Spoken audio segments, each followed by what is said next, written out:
Nega O'rta Osiyo Yevropadan ortda qoldi? O'rta Osiyo dunyo ilm-fani va iqtisodiyotining muhim markazlaridan biri bo'lgan, ammo vaqt o'tib bu hudud rivojlanishda orqada qoldi. Geografik kashfiyotlar davrida dengiz savdo yo'llari ochildi.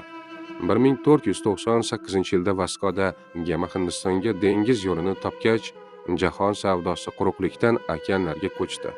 O'rta Osiyo esa asosiy savdo yo'llaridan chetda qoldi. Shuningdek, ichki nizolar va siyosiy parchalanish ham taraqqiyotga to'sqinlik qildi. Temuriylar davlati qulagach, mintaqa xonliklarga bo'linib ketdi. Buxoro, Xiva va Qo'qon o'rtasidagi uzluksiz urushlar resurslarini ilm-fan va rivojlanishga emas, o'zaro kurashlarga sarflashga olib keldi.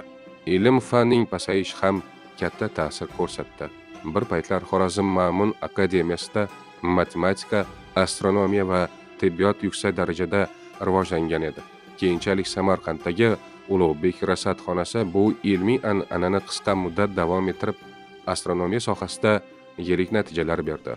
Biroq undan keyingi asrlarda ta'lim tizimi diniy sxolastik yo'nalishga og'ib, tajriba va ilmiy yangiliklar cheklab qo'yildi. Shu paytda Yevropa renessans va ilmiy inqilob sari yo'l oldi. Geosiyosiy bosim va mustamlakachilik ham mintaqani orqada qoldirdi.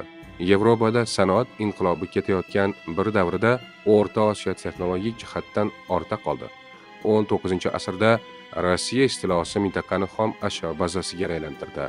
Rossiya hokimiyati mahalliy resurslarini o'z sanoatiga yo'naltirdi.